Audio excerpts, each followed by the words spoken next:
Beautiful people of the Philippines, your country is being robbed by corrupt politicians. They steal your money, betray your trust, and sell out your future. But you have the power to stop them. Rise up, demand justice, and take back your nation.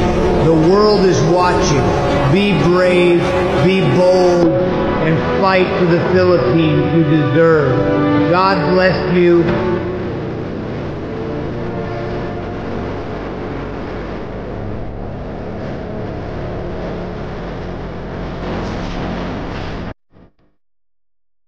I'm already calling lahat ng members, lahat ng supporters, lahat ng full-time miracle workers dito sa Pilipinas, lahat ng kingdom leaders, nakikinig kayo ngayon, maghanda na kayo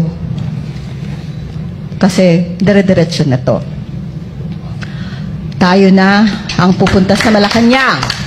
Hindi natin sila hihintay na lulusubin tayo, tayo ang lulusob.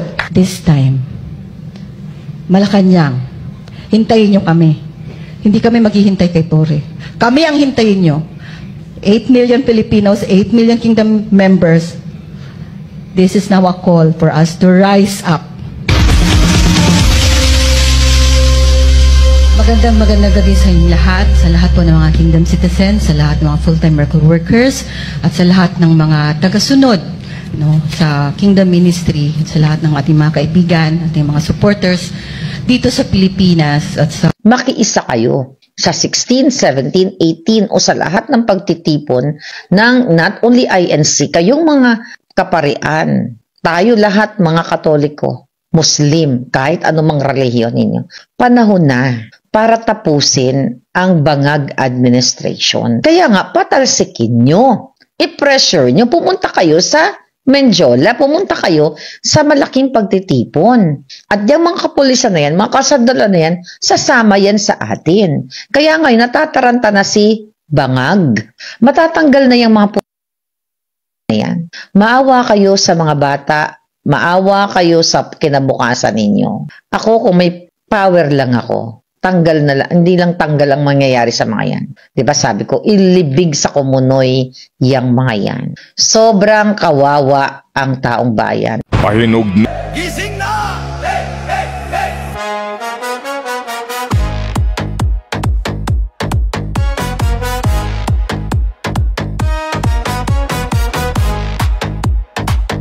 Pakinggan mo yung pinakamatalik mong kaibigan.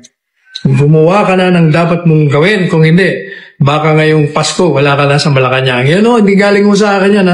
Galing yun sa pinakamalapit na kaibigan ni Presidente Marcos Jr.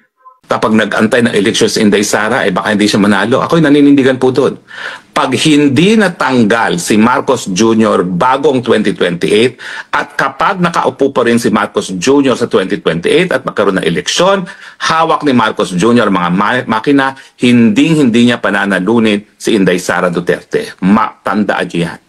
Kaya kinakailangan ngayon pa lang sisantihin na si Marcos Jr. Parang makina nasa kamay ng isang patas na COMELEC. Kinakailangan baguhin din ang komposisyon ng COMELEC kung nais natin na isang malinis na eleksyon. Nakita nyo naman talaga COMELEC ginagamit bilang sandata laban sa mga kalaban sa politika. O paano tayo mananalo niyan sa 2028 kung di matanggal si Marcos? Ulitin ko po kapag nandyan si Marcos at siyang nagkokontrol sa makina ng eleksyon, hindi niya pananalunin si Inday Sara Duterte. Armed Forces of the Philippines, Philippine National Police, and Philippine Reserve Forces, along with all the citizens who dream of a better future for our country and our descendants, join our call to invoke our democratic right to have our voices be heard. Let us call upon people power. November 30, big rally, Vice Corruption, Vice BBM resign, si Baking sa pwesto si Bangag. Walang kwenta, magnanakaw.